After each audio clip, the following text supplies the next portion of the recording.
뉴욕 증시가 강세로 마쳤습니다. 미국의 연준이 경기 회복을 도모하기 위해 제로 수준의 금리를 장기간 지속하겠다고 약속한 점이 호재였습니다. 다우는 0.4% 올라 1,685를 기록했습니다. 미국 중앙은행인 연방준비제도 이사회는 제로 수준인 현 기준금리를 장기간 유지하겠다는 뜻을 분명히 했습니다. 그러나 경기 판단은 이전보다 상향됐습니다. 고용시장에 대해선 처음으로 안정되고 있다는 표현을 썼습니다. 재정 위기에 직면해 있는 그리스가 국가 신용등급 강등을 모면했습니다. 국제신용평가사 스탠다드앤푸어스는 그리스의 국가 신용등급을 유지하고 관찰 대상에서 제외한다고 밝혔습니다. 대중교통 이용이 편리한 도심 역세권 등을 중심으로 한 재정비 촉진지구에서 소형주택 공급이 확대되고 주차장이나 학교시설 기준이 완화됩니다. 과밀 억대권역 용적률 증가분의 75%를 앞으로는 소형으로 지어야만 합니다.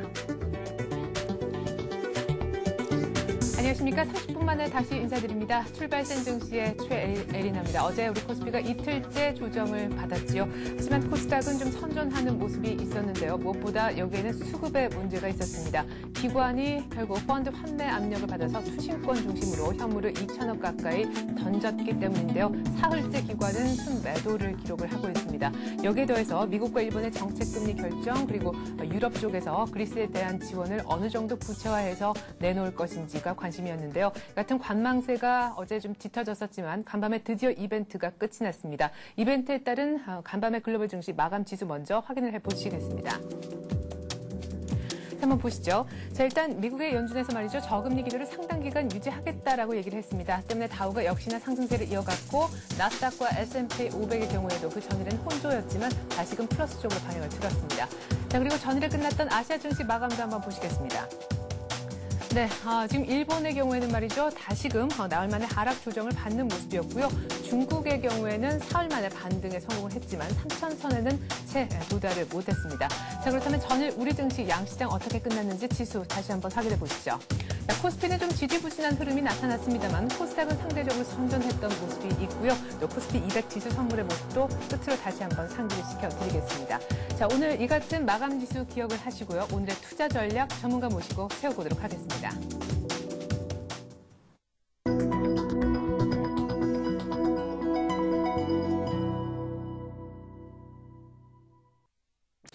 네, 간밤에 열린 뉴욕 증시는 저금리 기조를 다시금 확인하면서 올랐고 유럽도 그리스 신용등급을 강등하지 않겠다라는 스탠다드앤푸어스 소식에 또한 플러스로 마감이 됐습니다. 어제 우리 증시를 바탕으로 해서 오늘 어떤 흐름을 보일지 전문가 모시고 전망 들어보는 시간 갖죠. 신한금융투자 신당지점의 김희엽 대리입니다. 안녕하세요. 네, 안녕하십니까. 네. 자, 미국의 정책금리 결정이 어떻게 날 것인가. 사실 뭐 금리는 동결되겠지 했지만 그 코멘트를 주목하면서 어제 관망하면서 끝이 났는데요. 물론 그리스 관련해서도 좀 지켜보자는 심리가 있었습니다. 이제 뚜껑이 열렸는데 다들 관련 증시가 다 플러스로 마감이 됐단 말이죠. 오늘 우리 증시도 조금 우상향 쪽으로 방향을 잡아볼 수 있을까요? 네, 아무래도 어제 미국 FOMC에서 미국 정책금리를 동결을 했고 또 향후에도 그 상당 기간 이런 저금리를 유지하겠다고 밝힌 점이 저희 시장에 상당히 좋게 영향을 미칠 것으로 보입니다. 예. 최근 보면 그 미국과 중국의 환율 분쟁이 심화되는 가운데 그 위안화 절상 이슈가 그 국내 증시의 변동성을 높이는 요인이 될 것으로 예상이 됩니다. 그 원자보 중국 총리가 현재 위안화는 평가절하되어 있지 않다고 발표를 했는데요. 네. 그 미국에서는 그 중국을 환율 조작국으로 지정해야 한다는 의견까지 나오고 있는 등 그 정면으로 그 대립하는 모습을 보이고 있습니다. 그 중국의 위안화 절상 여부에 따라서 국내 수출 기업들의 명암이 달라질 수 있습니다. 국내 기업들의 중국형 중간재 수출은 전체의 약 70%를 정도를 차지할 정도로 그 비중이 큰 만큼 그 위안화 절상으로 중국발 완제품 수출이 줄어들게 되면 국내 중간재 수출 역시 타격을 입게 될 것으로 보입니다. 그 대표적으로 철강이나 그 화학업체 이런 쪽이 부담이 될 것으로 보입니다. 예. 그 반면 위안화 절상으로 인해서 중국과 경쟁 관계에 놓인 국내 수출 기업들은 오히려 그 가격 경쟁력이 높아지기 때문에 긍정적인 그 영향을 줄 것으로 보입니다. 네. 또한 위안화 절상으로 중국의 내수 시장이 활성화된다면 이 또한 국내 수출 기업들에게는 그 호재로 작용을 할 수 있을 것으로 보입니다. 예. 자, 그러니까 위안화 절상 이슈와 관련해서 좀 정리를 해주신다면 산업별로 혹은 업종별로 어떻다는 말씀이시죠?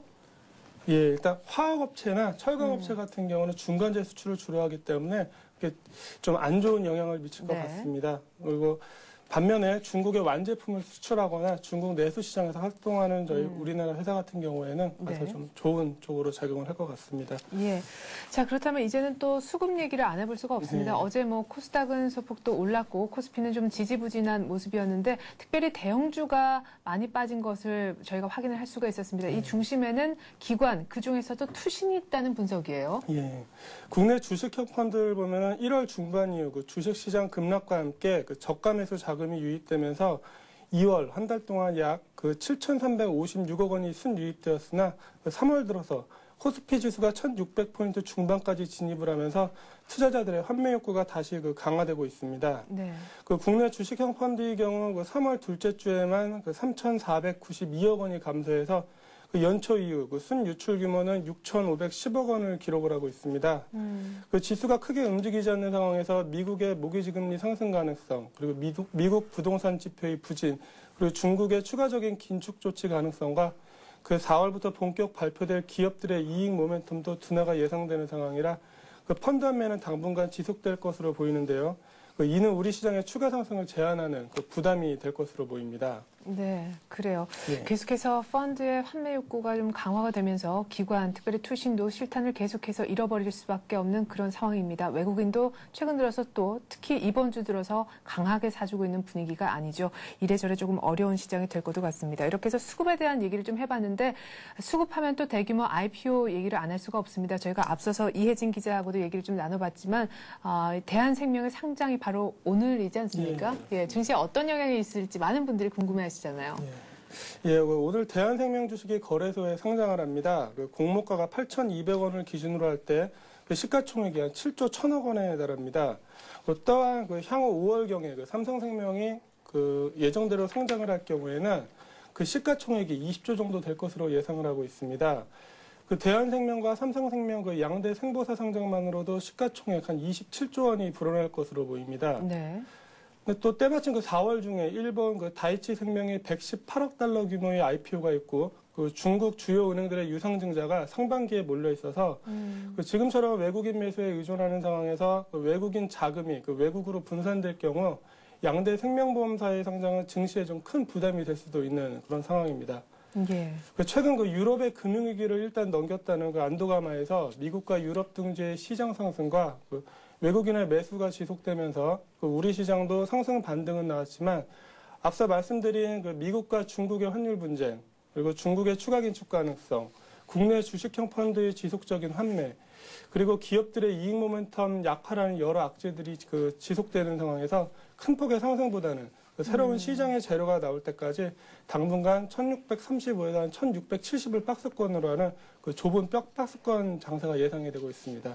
네, 뭐 차마 1700은 네, 입에 올리지도 않으시는군요. 알겠습니다. 1635포인트에서 1670포인트의 박스권 장세를 당분간 예상하셨는데, 자, 그렇다면 오늘 당장 투자 전략은 어떻게 세워야 되는가에 대해서 이제 좀 여쭤볼까 하는데요. 글쎄요, 일단 대한생명이 상장된다고 하니까 삼성생명도 좀 염두에 두면서 삼성생명 관련 혹은 뭐 당장 대한생명 지분 갖고 있는 한화 쪽이 좀 반짝반짝하지 않을까 싶기도 하고요. 앞서서 또 그 투신 쪽에서 많이 펀드 환매에 따른 압력을 좀 받고 있다고 하셨으니까 대형주는 좀 피해야 되지 않겠나 그런 생각도 들고요. 예. 그 전일 그 외국인의 그 매수 강도가 550억 원 규모로 그 줄어들었지만 그 3일째 매수를 이어가는 모습을 보였습니다. 그리고 거래소가 그 1.49포인트 하락을 했고 코스닥은 3포인트 그 상승하는 혼조세를 보였는데요. 그 아마도 최근 주식 투자를 하는 분들은 그 여기저기 올라가는 종목들은 많지만 그 정작 본인의 보유 주식은 그 움직이지 않고 아주 답답한 장이라고 느끼고 계실 네, 듯합니다. 맞습니다. 예. 예. 그 최근 투신권의 매도는 그 펀드 환매 증가에 따른 그 환매 자금 마련이 주 이유인 듯 보입니다. 그래서 당분간 펀드 환매는 지속될 것으로 보이기 때문에 기관의 강한 매수를 기대하기는 어려운 상황입니다. 그 대형주보다는 그 중소형 실적 우량주로 선별 투자하는 것이 좋아 보입니다. 네. 그 또 시장에 또 관심이 많은 종목인데요. 그 이제 3월 30일부터 그 시내에서 전기차 운행이 가능해질 것으로 보이면서 네. 그 전기차 업체들의 우회 상장이 시장에 관심을 많이 받고 있습니다. 예. 그 대표적인 전기차 업체인 CT&T 같은 경우 그 CMS를 통해 우회 상장을 한다고 그 밝힌 상황입니다. 네. 그 다른 전기차 업체들의 우회 상장도 시장에 관심을 받고 있는데요. 그 단순한 소문에 불과한 정보들이 많은 관계로 그 매매 그 주의를 기울이셔야 될 것 같습니다. 그 우량 대형주들이 그 횡보하는 상황에서 그 자연스럽게 개인 투자자들의 관심이 그 개별 종목들로 옮겨가고 있는데요. 그 항상 테마주들이 일정 기간 시장에 관심을 받고 나면 그 시장에서 잊혀지는 특성이 있기 때문에 예. 매매는 그 전기차 관련 업체 중 그 실제 실적이 뒷받침되고 투신이나 외국인들의 매수세가 지속되는 그 종목을 선별하셔서 대응하셔야 할 것 같습니다. 네. 그리고 또 환율 하락에 따라 그 수출 기업들의 이익 모멘텀이 약화되고 그 대형주들이 움직이지 않는 상황에서 환율 하락세주 중 그 최근 여행 수요가 살아나면서 관심을 받고 있는 그 하나투어나 모두투어, 그 대한항공에 관심을 가질 필요가 있어 보입니다. 예. 자, 환율 하락 수혜주에도 또 관심을 갖자라고 말씀하셨었고. 그래요. 근데 이제 실적이 뒷받침되고 수급도 뒷받침되는 그런 전기차 테마 중에서 조금 옥석 가리기가 필요하다라고 하셨는데, 뭐 전기차 테마를 저희가 지금 이미 언급한 지가 정부 발표가 나온 이후에 말이죠. 좀 꽤 되는 것 같습니다. 그런데 LG화학하고 삼성 SDI는 그렇게 눈에 띄는 움직임을 보여주고 있지는 않잖아요. 그야말로 중소형주만 움직이고 있는데 이것 역시 사실 어떻게 보면 말씀하신 게 조금 배치가 되는 게 대형주는 피해야 되지만 또 안전한 것이 또한 대형주이기도 하단 말이죠. 전기차 네, 테마에서만 맞습니다. 보자면요. 예, 그래서 예. 전기차 테마에서만 얘기를 하자면은 LG화학이나 삼성 SDI 쪽을 봐야 될지 아니면 조금 작은 코스닥에 있는 그런 종목들을 봐야 될지 말이죠. 전기차 테마주라는 게 상당히 여러 부분에 걸쳐 있습니다. 근데 네. 가장 대표적인 게 2차 전지, 네. 2차 전지하고 그리고 이제 전기 자동차를 CTX처럼 직접 만들거나 기존 차량을 개조하는 네. 그런 또 개조업체가 될 겁니다. 네. 근데 현재의 장을 보면은 그 완성차, 전기차를 만드는 업체들의 우회 성장 관련된 회사들만 급등을 하고 있고, 네. 아니면 그 일부 회사 같은 경우는 외국의 전기차를 수입해오는 회사 같은 경우에 최근에 급등을 한 사례가 네, 있습니다. 그렇죠. 그 외에 실제로 관련되어 있는 2차 전지나 그런 것들은 이번에 전기차 테마에서는 약간 소외가 된다고 할 수 있을 정도로 안 움직이고 있습니다. 네. 그 LG화학이나 삼성 SDI 같이 실제 외국과 거래가 성사가 됐고 2차 전지 쪽에서 강한 경쟁력이 있음에도 불구하고 네. 외국인이나 기관의 그 강한 매수세가 들어오지 않기 때문에 전고점 돌파에는 상당히 시간이 걸리고 있는데요. 네. 그래도 지금 많이 급등을 해 있는 우회 상장주들보다는 그 같은 2차 전지라도 그 네. 중소형주보다는 대형주 쪽에서 관심을 가지시는 게 낫을 것 같고요. 그 2차 전지 중에 그 일부 그 관련 그 중소형 업체들 같은 경우에는 어차피 그 안 오르는 거는 대형주가 현재까지는 좀 큰 차이가 없습니다. 네. 그런 관점에서 2차 전지 쪽은 큰 쪽으로 가시는 게 나을 것 같습니다. 대형주 위주로. 예, 알겠습니다. 자, 그렇다면 오늘의 엣지 종목으로 한 종목만 조금 구체적인 얘기를 들어보고 싶은데 앞서서 환율의 어떤 그 하락 수혜를 좀 받을 수 있는 항공이라든가 여행주를 좀 관심 있게 보자는 얘기도 지금 제가 기억을 하고 있습니다. 그렇다면 오늘은 전기차 중에서 한 종목을 들고 나오셨는지 그렇지 않으면 뭐 항공이라든가 여행주 중에서 하나를 들고 나오셨는지요? 지금 조용히 환율이 빠지고 있습니다. 네. 근데 이제 그쪽에 대해서 요즘 전기차가 워낙 인기다 보니까는 환율 하락 수혜주들에 대해서 좀 관심이 좀 덜한 것 같아서요. 하나투어 한번 가지고 와봤습니다. 네네. 작년 여행객의 감소는 그 신종플루로 인한 영향이 컸습니다. 그 올해는 그 작년에 신종플루로 인한 그 대기 수요가 본격적인 그 실제 수요로 전환될 것으로 예상이 됩니다. 그 이미 신종플루로 인한 영향이 줄어들면서 그 1분기 실적은 그 어닝 서프라이즈가 전망이 되고 있습니다. 그 또한 2010년 실적과 가장 관련이 깊은 환율과 GDP 성장률 등 매크로 변수가 여행사의 우호적인 방향으로 전개될 것으로 보입니다. 그 2월 실적은 시장 기대치를 상회한 것으로 보입니다. 그 2월 누계 기준 매출액이 전년 동기 대비 그 58.4% 대폭 성장한 그 361억 원을 기록했고 영업이익도 490% 급증한 82억 원을 그 시현을 했습니다. 이제 차트들을 많이들 보실 텐데요. 예. 최근에 그 장중 49,800원까지 갔던 주가는 그 이틀 동안 기관의 매도가 수폭 나오면서 그 완만한 그 조정을 받는 모습을 보이면서 그 어제 47,950원으로 마감을 했습니다. 네. 그 어제 원달러 환율이 1132.60원으로 끝이 났는데요. 네. 1100원대 초반이나 그 이하에서 환율이 지속된다면 그 최근처럼 주가가 소폭 조정을 받을 때마다 그 주식을 모아두는 투자 방법을 권해드리고 있습니다. 하지만 그 수급 면에서는 그 아직까지는 그 기관이나 외국인의 뚜렷한 매수세가 보이지 않는 관계로 그 종가 기준으로 121선 그리고 분계 시에는 손절매 관점에서 그 접근을 하셔야 할 것 같고 그 기관이나 외인의 매수세가 집중되면서 그 정고점이 53,000원대를 강하게 돌파해 준다면 그 다음 저항 때인 5만 9천 원까지 상승이 가능해 보입니다. 예, 알겠습니다. 자, 1차적으로는 뭐 5만 3천 원까지, 2차적으로는 5만 9천 원까지 예. 한번 가볼 수 있겠다라는 얘기셨습니다. 환율 하락 수혜주 중에서 뭐 실적도 지금 이미 개선되고 있고 향후 더 좋을 것이라 예상이 되는 하나투어 오늘의 엣지 종목으로 살펴봤습니다. 잘 들었습니다. 신한금융투자 신당지점 김희엽 대리였습니다. 고맙습니다. 네, 감사합니다.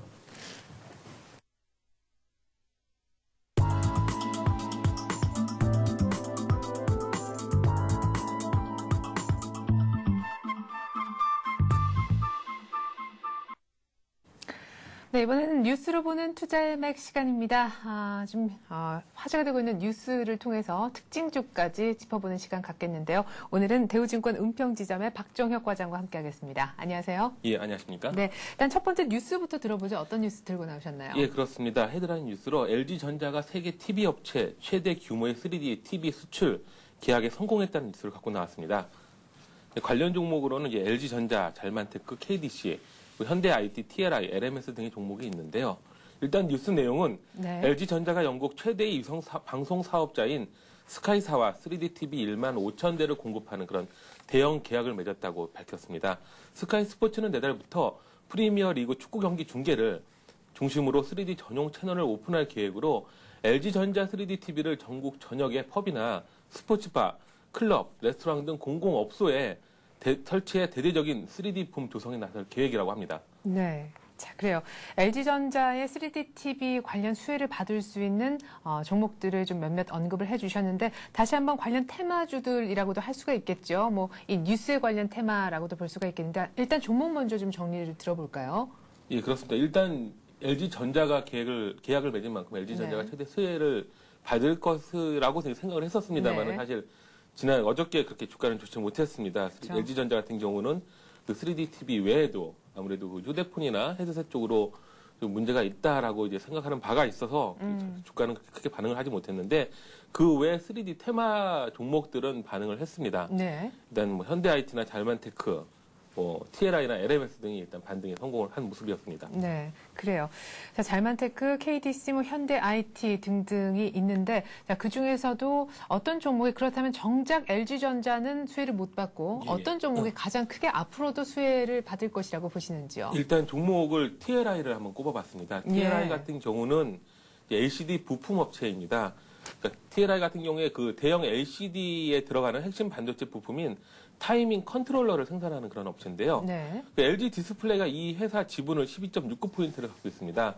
따라서 최대 2대 주주로서 이렇게 되다 보니까 작년 전체 매출의 그 85%가량을 LG 디스플레이로부터 그 수주를 받은 바가 있고요. 네. 또 2, 4분기서부터는 그 3D와 LED용 그 타이밍 컨트롤러 생산이 본격화가 됩니다. 따라서 네. 그런 쪽의 생산 증가와 LG 디스플레이 그 8세대 LCD 투자를 집행하게 되는데요. 네. 그리고 신규 라인 가동 수혜도 받을 전망이어서 일단 실적에 상당한 기대감을 갖고 있습니다. 예. 또 자회사인 ECT라는 그 회사가 있는데요. ECT가 그 2D 콘텐츠를 그 3D 콘텐츠로 전환시킬 수 있는 반도체 칩 기술을 가지고 있습니다.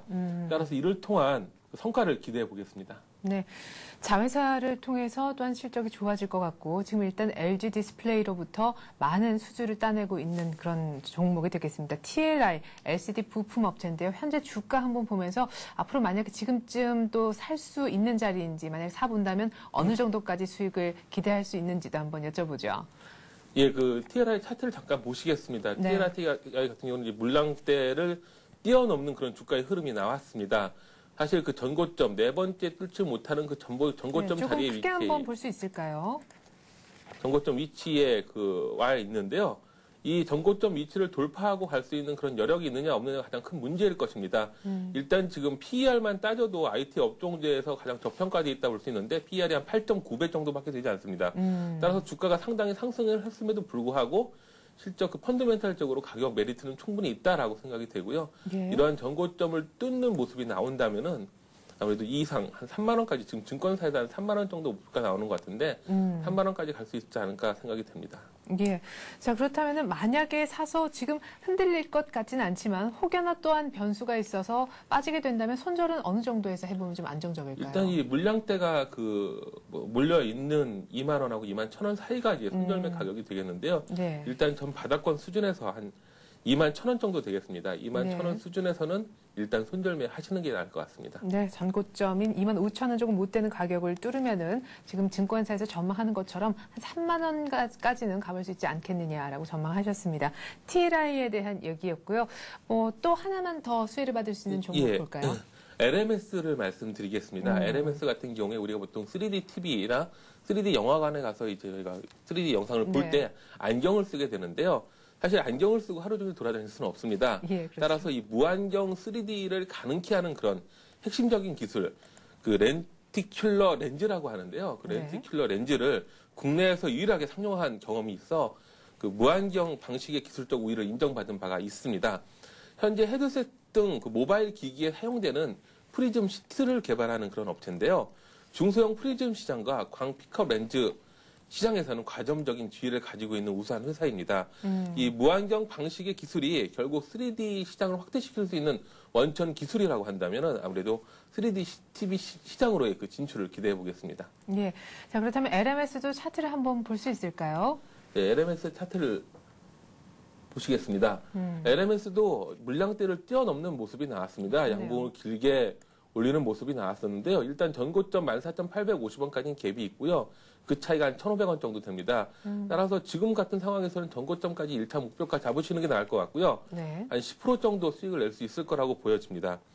또 손절가는 지금 12,300원을 제시하는데요. 마찬가지로 물량대를 하단 뚫을 때 21선을 하향 위치할 때 손절매를 하시면 되겠습니다. 예.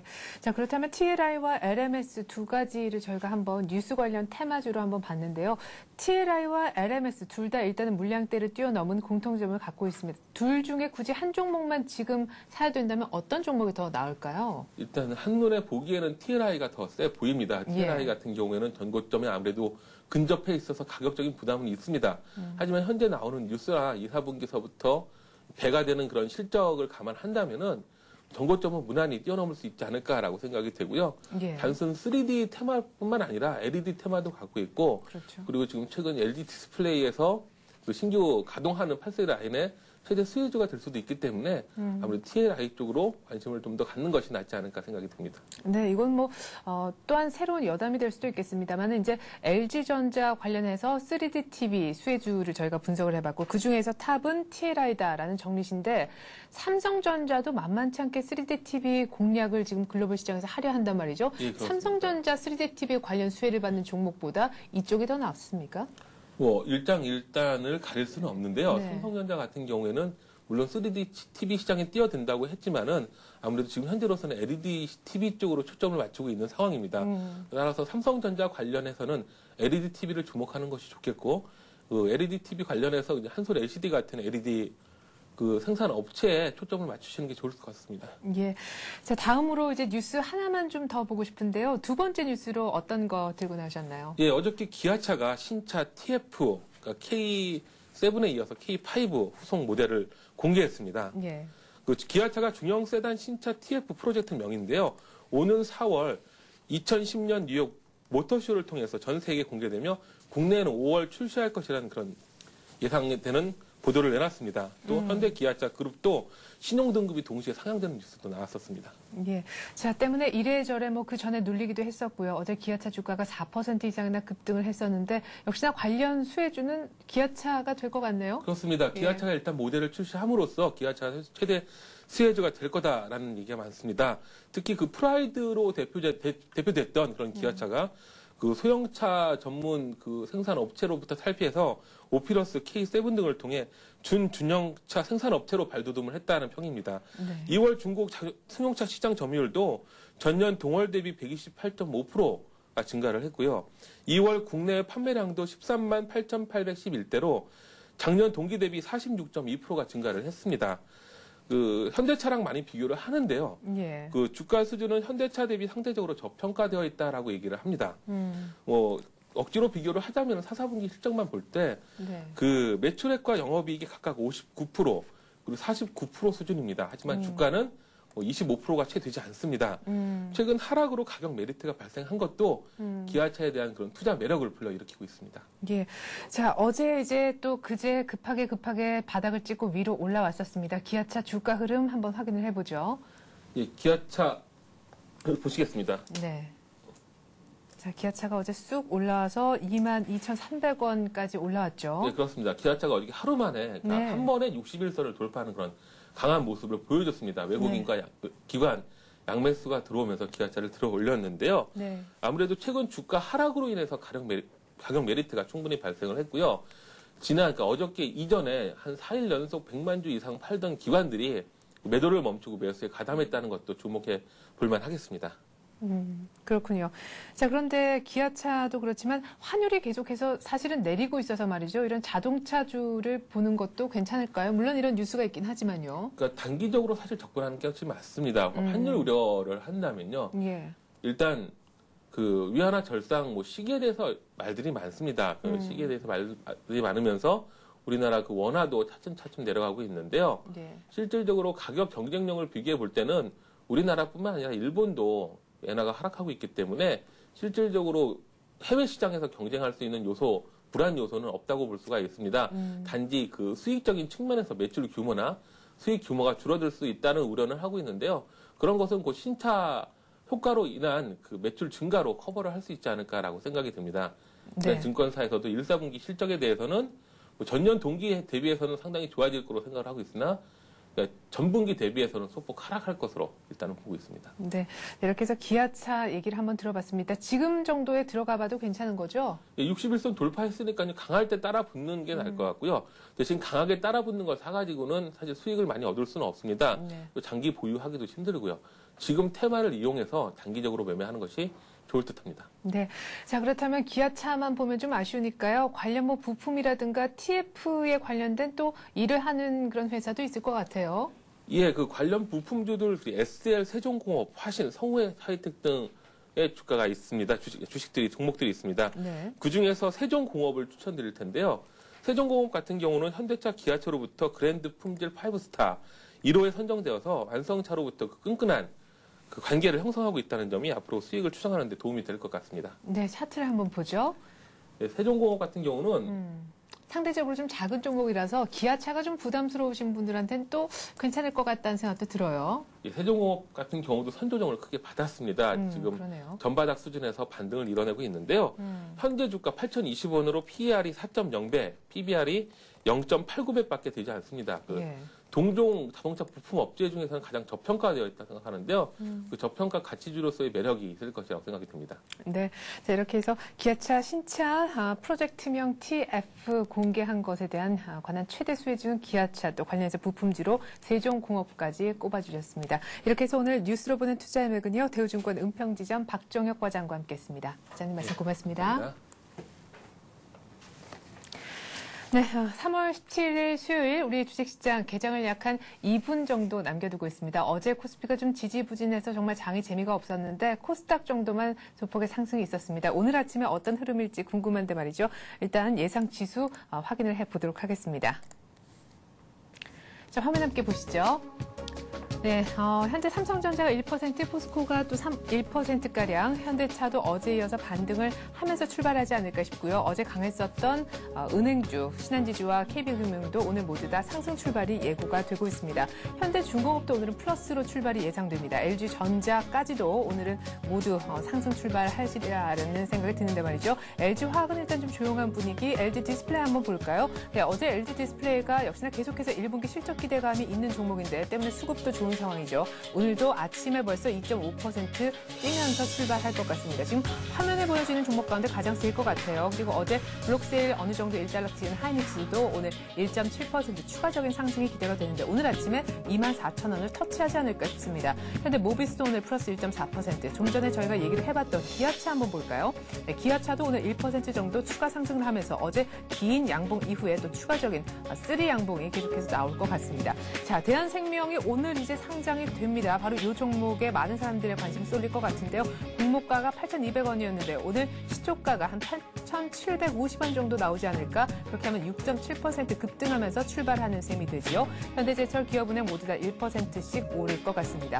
코스닥도 짧게 한번 분위기 보죠. 자, 화면에 볼 수 있는 많은 종목들 지금 한 10위 정도까지로 거론해볼 수가 있을까요? 모두 다 강보합에 출발할 것 같습니다. 자, 전반적으로 코스닥은 2포인트 정도, 그러나 코스피는 어제 못 갔기 때문에 11포인트가량 뛰면서 1,658포인트, 59포인트 정도에서 출발 예상됩니다.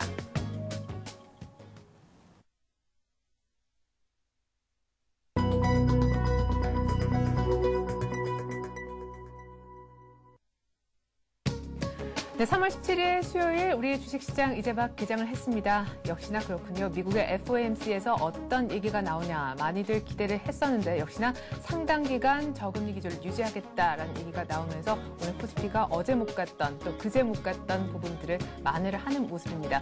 오늘 코스피가 10포인트 정도는 상승하면서 좀 괜찮은 출발을 할 것이라는 예상이 동시효과에서 들었는데 말이죠. 시초가 분석해드리겠습니다. 네, 현재 코스피가 정확하게 10포인트 정도 올라서 1,658포인트에서 출발하고 있고요. 코스닥도 2포인트 이상 뛰어서 513포인트로 코스닥도 어제 상승세 이어나가는군요. 오늘 코스피가 좀 강하게 출발하고 있는 모습인데 하나하나 시총 상위 종목들 움직임 보겠습니다. 삼성전자가 77만 3천원, 4천원까지 올라가 보고 있고 포스코도 1.2%의 상승 55만 1천원 찍고 있습니다. 한국전력도 오늘 플러스고 현대차도 이제 빨리빨리 반등을 해야겠죠. 11만 원을 정확하게 기록을 하고 있네요. 신한지주 그리고 KB금융도 역시나 1% 내외로 오르고 있습니다. 하이닉스 어제 블록딜이 마무리되면서 매각의 기대감 때문에 어제도 플러스였는데 오늘도 은행주가 잘 가는 분위기입니다. 현대중공업도 오늘 다시금 플러스, 그러나 23만 원은 아직까지 터치를 못하고 있고 LG화학, LG전자, LG디스플레이, LG그룹주도 모두 다 괜찮은 모습입니다. 그러나 LG디스플레이의 상승세가 단연코 눈에 띄는데 말이죠. 2% 이상이나 급등하고 있습니다. 현대모비스도 플러스 1.4%, 하이닉스도 플러스 1.5%. 하이닉스가 지금 23,950원이니까요. 50원만 더 올라가면은 24,000원 오늘 아침에 지금 막 터치를 하고 있네요. KT 그리고 SK텔레콤 어제 통신주가 조금 약했었는데 SK텔레콤은 아직 좀 조용합니다만 KT는 조금 매수세를 받는 모습입니다. 우리금융도 플러스 1.4%를 기록하고 있고 LG그룹주가 오늘 모두 다 괜찮기 때문에 지주회사 LG도 나쁘지 않은 흐름으로 전개가 되고 있습니다.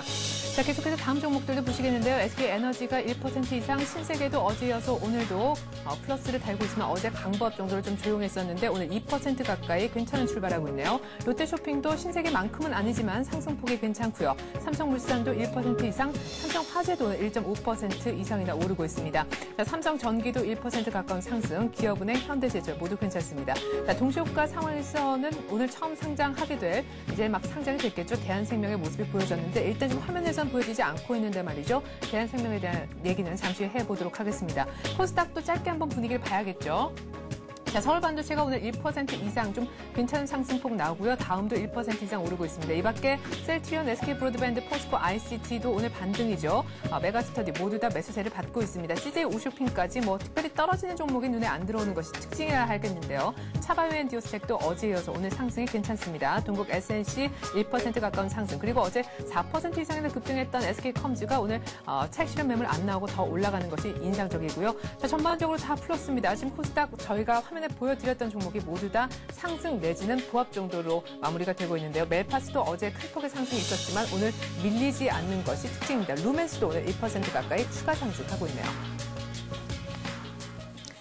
네, 현재 코스피의 상승폭이 더 커졌습니다. 15포인트, 16포인트까지도 더 올라가서 1663.97, 사실 1664포인트라 하겠습니다. 언더쑥 올라온 코스피, 역시나 미국의 영향이 좀 있는 것 같은데요. 전문가 전화 연결해서 보다 자세한 출발 상황 들어보도록 하겠습니다.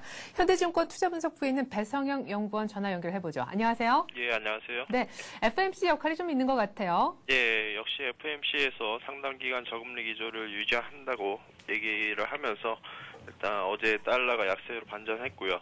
그에 따라서 상품과 금융시장이 모두 반등세를 보였습니다. 장 초반 국내 시장도 약 1% 내외의 강세 출발을 하는 모습이고요. 역시 업종 전반에 걸쳐서 고른 반등세를 보이고 있습니다. 시가총액 상위 종목군을 보시면 그동안 주가 부진을 보였던 삼성전자가 약 1% 이상의 강세를 보이고 있고요. 기타 포스코, 신한지주, LG화학 등 업종 대표주들이 고른 반등세를 보이고 있는 상황입니다. 현재 장 초반 외국인의 매수세가 유입되면서 전반적으로 시장은 미국 시장의 긍정적인 흐름을 반영하고 있습니다. 네. 자, 저희가 대한생명을 동시호가 상황에서 봤을 때는 그래도 9,000원은 조금 못 되는 가격 정도에서 오늘 시초가가 나오지 않을까 싶었는데 공모가가 8,200원이지 않았습니까? 오늘 지금 대한생명의 주가가 어떻게 움직이고 있는지 오늘 또 우리 장에는 어떤 변화를 줄지 말이죠. 거기까지 좀 짚어주시죠. 예, 일단 당초 공모 예정 가격보다 낮은 8,200원 공모가로 시작을 하면서 시장의 부담은 일단 완화되는 부분이 상당히 있었고요. 추가적으로 5월 삼성생명이 기업 공개를 하면서 두 기업의 IPO 규모는 약 5.2조 원에 달할 것으로 예상을 하고 있습니다. 따라서 일부 시장에서의 그런 물량 부담이 주가의 조정으로 이어지지 않을까 하는 그런 우려가 있는데요. 현재 두 기업의 그런 시총 대비 기업 공개익 비율을 볼 때에는 2000년 이후의 평균 수준에서 소폭 하회하는 수준이기 때문에 시가총액을 본다 그러면 시장에 대한 큰 영향은 수급 부담은 없을 것으로 예상하고 있습니다.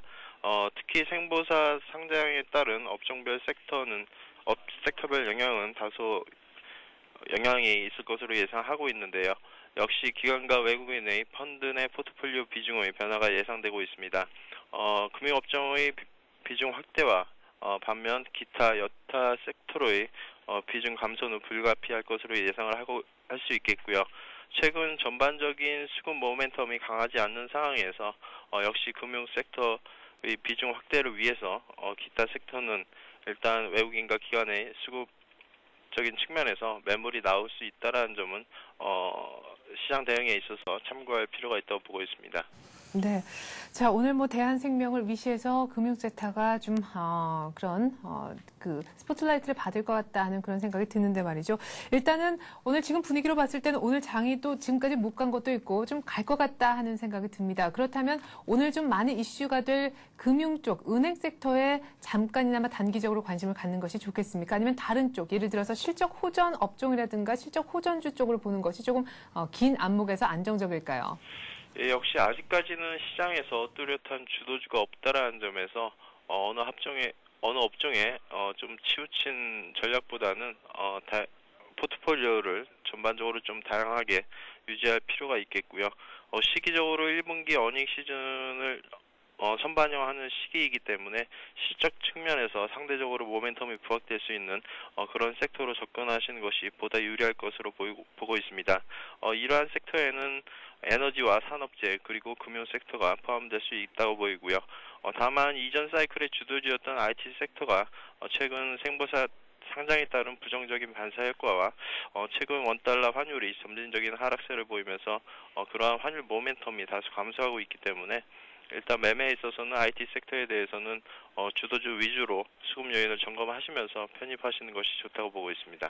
네, 잘 들었습니다. 현대증권 배성영 연구원이었습니다. 고맙습니다. 예, 감사합니다. 네, 자 계속해서 외환시장 출발 상황 알아보죠. SK증권의 염상훈 연구원 전화 연결하겠습니다. 안녕하세요. 안녕하세요. 네, 어제 환율이 다시금 좀 하락을 해서 1,132원인데 어제 FOMC 회의 결과가 나오고 난 다음에 달러화가 약세를 바뀌지 않았습니까? 오늘 더 떨어지면서 출발할 것 같은데 1,130원 깨졌나요? 예, 오늘 같은 경우에는 이제 여기환율은 1원 정도 하락하는데 그쳤습니다. 1,132원 정도에 출발을 했는데요. 지금 현재 같은 경우에는 1,129.5원 정도로 이제 1,130원대를 다시 한번 밑으로 내려가고 있습니다. 네, 그렇군요. 자, 그렇다면 앞으로 이제 원달러 환율이 어떻게 움직일지가 관심사인데 계속해서 좀 등락이 좀 있었잖아요. 앞으로 원달러 환율이 추가적으로 내릴 것이다 이렇게 봐도 좋을까요? 지금 하는 총재도 바뀌어 있는 시점이라 이래저래 변수도 있는 것 같습니다. 네, 일단은 FOMC에서 이제 별다른 말이 없었습니다. 상당 기간 이제 현재 저금리 정책 유지할 것이라는 멘트가 똑같이 나와줬기 때문에요. 이런 부분을 이제 믿고서 다시 한번 또 환율이 아래쪽으로 가는 것 같습니다. 새 하는 총재도 역시 이슈가 될 수 있겠지만 일단은 기준금리 우리나라도 상당히 늦게 올릴 수 있다. 미국이 올린 다음에 올리지 않겠냐 이런 인식들이 있는 것 같습니다. 그러나 일단 그만큼 미국도 늦게 올릴 거라는 또 확신만 있으면은 달러 약세를 이제 바탕으로 원화의 상대적인 강세가 이어질 수도 있다는 판단이고요. 우리나라 같은 경우에는 원래 그동안 내외 금리 차, 그러니까 미국과 한국의 기준금리 차이에 따라서 환율이 크게 반응한다기보다는 경상수지 흑자라든지 이런 대외적인 요인에 더 많이 반응을 했다는 점에서 원달러 환율은 일단은 좀 더 하락 기조가 이어지는 것이 맞지 않나라고 생각을 합니다. 네. 자, 그렇다면 우리나라 기준금리 인상은 언제쯤일지가 새 한은 총재 바뀌면서 또한 관심사입니다. 사실 김중수 OECD 대사가 새로운 한은 총재로 다시금 지휘봉을 잡고 다음 이제 금통위에서 얼굴을 내밀게 될 텐데 말이죠. 지금 이제 금리 인상은 좀 물 건너갔다 더 미뤄지는 거 아니냐, 뭐 3분기 얘기가 나와요. 네, 그렇습니다. 지금 현재 그래서 채권 시장 같은 경우에도 굉장히 또 아침부터 아주 강한 금리 하락세를 시연하면서 지금 출발을 하고 있습니다. 김준수 신은하는 총재 같은 경우에는 이전까지 뭐 청와대 경제수석 비서관을 지낼 때라든지 이럴 때 이제 말들을 종합해보면 글로벌 경제 정책 공조 이런 부분에 굉장히 좀 큰 중점을 두고 있습니다.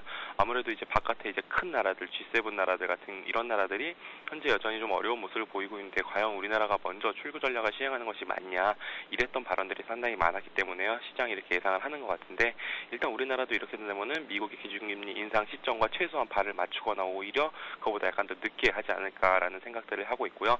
미국의 기준금리 인상 시점을 약 4분기 정도로 예상했을 때 우리나라도 4분기 정도에 이제 할 것이라고 생각하는 것들이 좀 많이 인식이 확산되는 것 같습니다. 네, 잘 들었습니다. SK증권의 염상훈 연구원과 함께 외환시장 그리고 채권시장 전망까지 들어봤습니다. 고맙습니다. 감사합니다.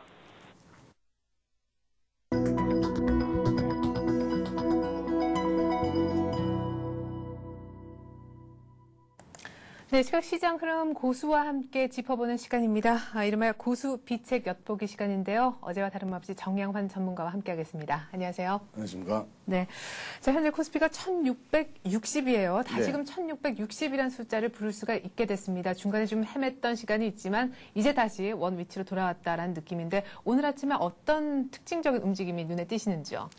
네, 뭐 업종별로 보면은 오늘 아침에는 뭐 오락문화 쪽에 어떤 업종이 조금 상승이 있고요. 통신 서비스, 운송, 뭐 음료, 전기전자, 은행 이런 류에서 한번 강세의 흐름이 지금 나타나고 있습니다. 예. 자, 일단 수급을 좀 짚어주셔야겠는데 말이죠. 외국인이 지금 장 열린 지 얼마 안 됐는데도 지금 500억 가까이 사주고 있고 선물도 지금 현 선물 다 산단 말이죠. 근데 어제 네. 사실 장이 빠진 것은 기관 특별히 투신해서 많이 팔았기 때문이다라는 분석이 있는데요. 오늘 네네. 기관 수급은 어떻습니까? 기관도 오늘 좀 팔고 있습니다. 398억 정도 좀 팔고 있고요. 외국인계가 지금 한 458억 정도 사고 있고, 개인은 조금 관망세를 좀 유지하고 있습니다, 지금 현재. 예.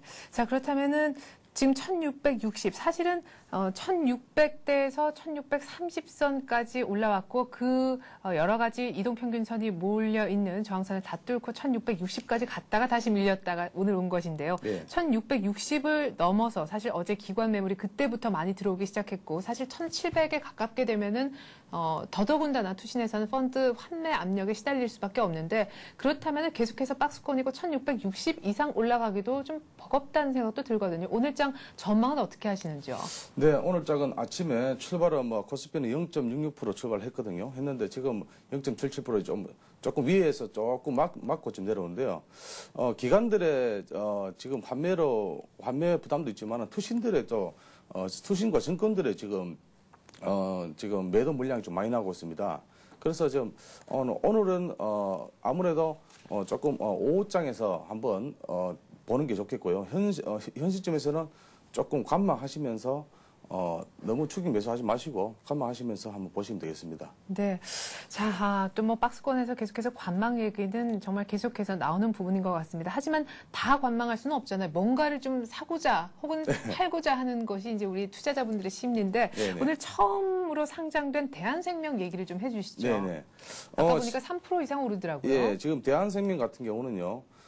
지금 한 3% 올랐다가 지금 1.1%대로 지금 깔아냈습니다. 깔았는데 오늘 대한생명 같은 경우는 사실은 이런 바로 시작하는 바로 이제 상장하는 주식들은 조금 개인들이 조금 들어가기가 조금 힘듭니다. 왜냐하면은 상장과 동시에 많은 매도 물량과 또 많은 매수 물량이 들어오기 때문에 이런 것도 한 오후장에서 한번 관망하시면서 한번 진입하시는 걸로 해보시는 게 좋겠습니다. 예. 네. 자, 저희가 앞서서 말이죠. 대한생명 관련해서 물론 이제 은행주 자체가 오늘 조금 스포트라이트를 받지 않겠느냐 이런 얘기도 한번 들어봤었고요. 네. 실적 중심으로 봐야 된다. 여러 가지 기준들이 있는 것 같습니다. 이런 장에서는 어떤 기준을 갖고 투자에 임하는 것이 좋겠습니까?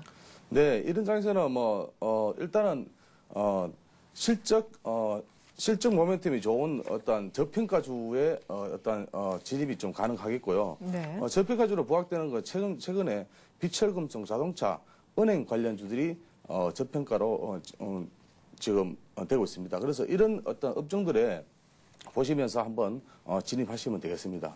예. 자, 일단 뭐 특별히 이제 비철금속 위시에서 몇몇 종목을 언급을 해 주셨는데 말이죠. 그렇다면은 1660에서 올라가기 조금 힘들고 계속해서 박스권 장세에서는 관망하라. 그럼 1700까지는 언제쯤 갈 수 있으며 또 가기 위해서는 어떠한 조건들이 필요할까요?